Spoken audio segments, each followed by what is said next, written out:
Hi, I'm Danny and these are my diecast disasters. In this video I'm going to be restoring and customizing this little Tomica number F20 VW Beetle. This car came in amongst a bulk box of beat up old diecast toys, and it stood out to me to restore because the casting is a really nice one. Now, I believe Tomica is a die-cast toy line owned by the Tommy Toy Company, and it was founded in Japan in 1970. I can't be sure what year this car is, although it has 1977 written on the bottom of it. Taking a closer look at our little Beetle, we can see that a lot of the paint is missing. It looks like somebody might have tried to repaint the roof yellow. The axles are pretty bent and the wheels are quite grotty. It's missing the front part of the bumper and a little license plate, I believe. And the windscreen is pretty filthy and worn and you can't really see through it. It looks pretty dirty in there from what I can see though. The base of the car is a nice thick casting and it actually looks in really good condition. I begin by drilling out the single rivet and taking the car apart.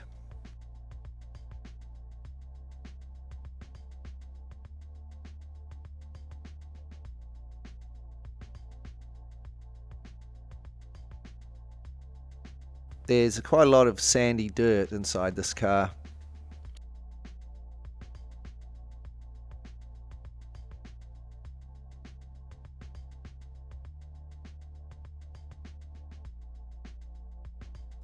You have to wonder how so much dirt gets on the interior, as it was pretty much sealed up.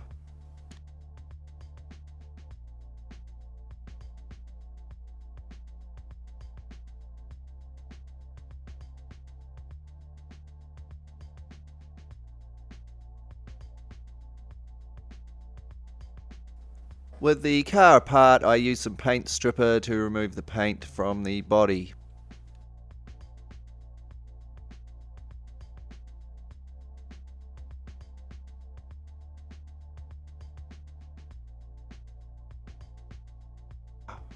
With most of the paint stripped off, I then use a wire brush on my rotary tool to clean up the casting and remove any oxidation.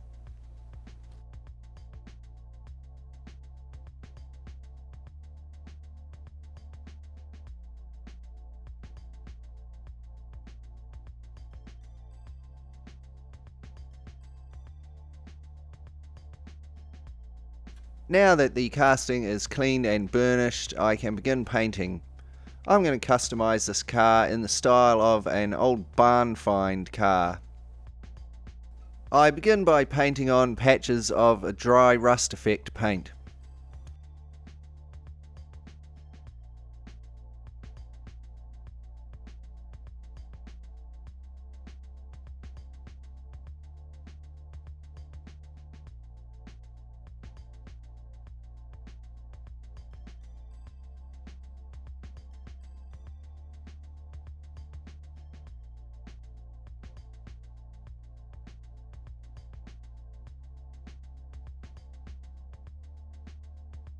Next, I apply a light rust wash over this.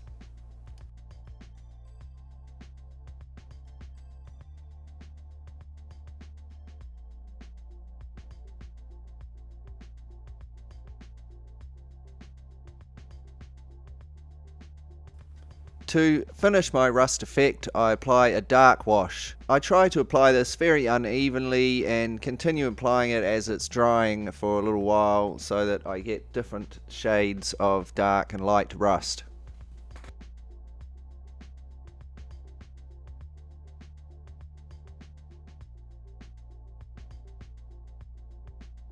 When my rust patches are fully dry, I apply some chipping medium over them.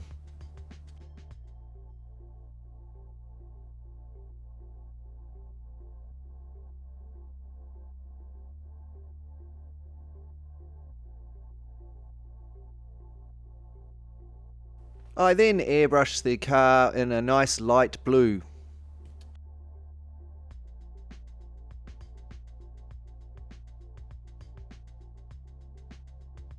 I paint in some details using Tamiya chrome silver.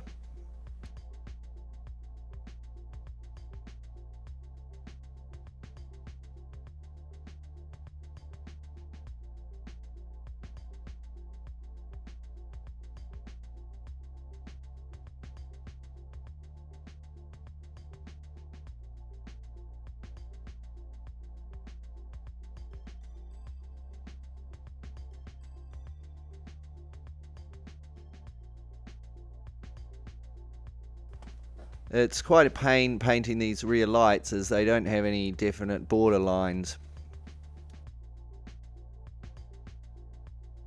To achieve the chipping effect, I first apply some water over the areas that are going to be chipped. I use a brush that I've stiffened the bristles with some varnish to begin scraping away at the paint and begin the chipping effect.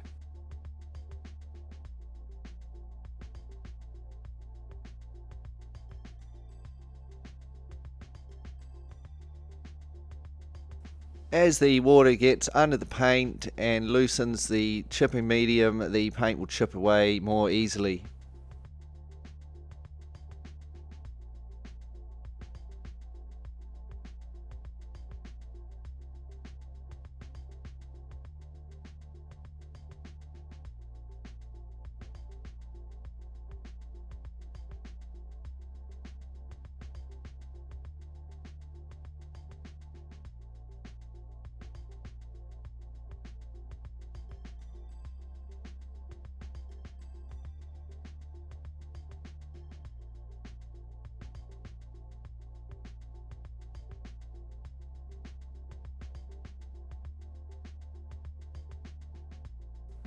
I finish the rusty effect with some Humbrol iron oxide weathering powder. The chipping and weathering powder were then fixed with a semi-gloss varnish.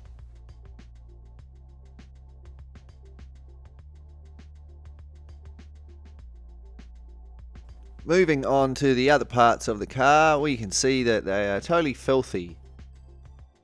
Apart from being really dirty though, they all seem to be in great condition, so I'm just going to take them into my kitchen and give them a wash in some hot soapy water. First of all, however, I'm going to remove the wheels and axles. These are easy to remove and just slide out from under the suspension plate.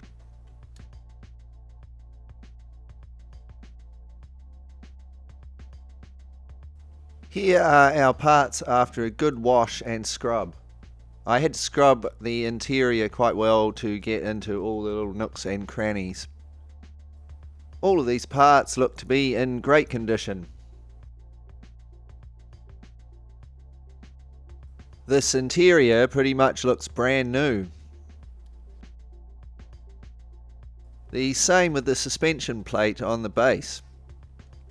Maybe this car isn't even that old, who knows. I clean up the chassis with a wire brush on my rotary tool.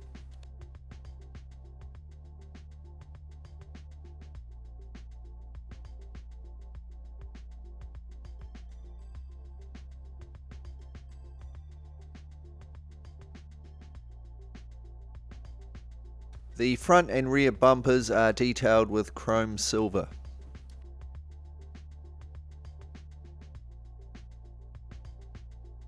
A dark wash is applied.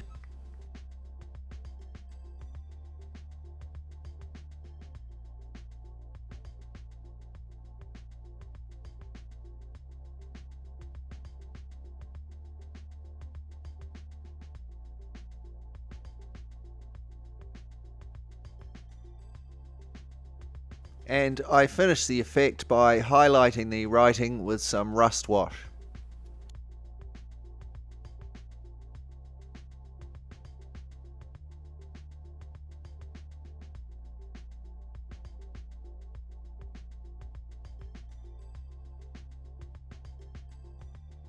I'm going to replace the old crusty wheels and bent axles with these nice old school spoke style wheels. These rims look fantastic, but to be honest the tyres don't actually fit perfectly on a couple of the wheels, so I think using them on a barn find car will suit them.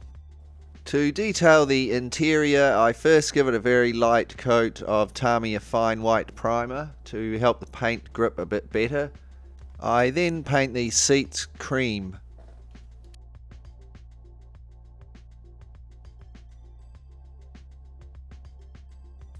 I paint the rest of the interior the same blue as the body of the car, as from the pictures I've seen the old Beetles seem to have metal interiors. The interior is finished with a soft tone wash. The windscreen is just a little scuffed, so I give it a polish.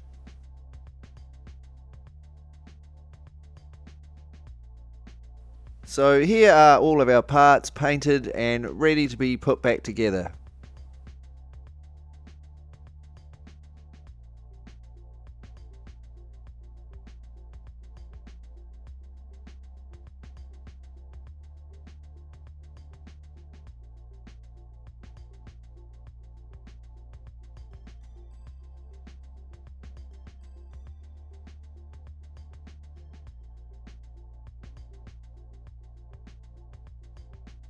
Once I had put the car back together, I used a small piece of styrene to repair the broken bumper. As a finishing touch, I made some little license plates out of some decals that I printed and some styrene. Before we take a look at our finished VW Beetle, let's take a moment to be reminded of what we started with. Our little Tomica was looking pretty scruffy with its chipped yellow paint job. The windows and interior were so grubby that you couldn't even see inside the car. And it wasn't going to be going anywhere in a hurry with those splayed out wheels.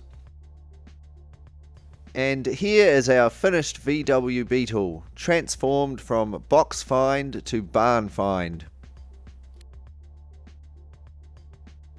The old chipped yellow paint is gone, replaced by some nice new light blue chipped paint.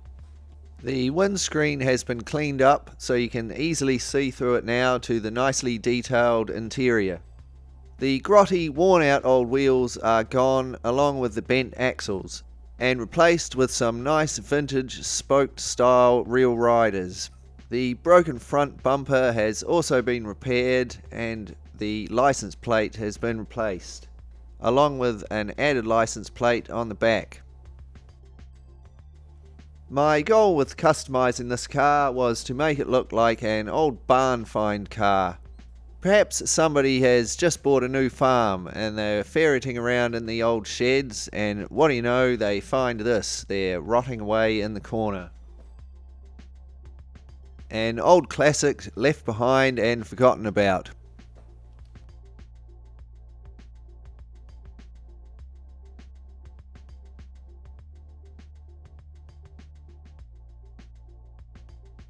So while we take a closer look at it off the turntable, I'll just take a moment to say welcome to all my new subscribers and a massive thanks to everyone for the awesome comments and support on my videos. Thanks heaps everyone.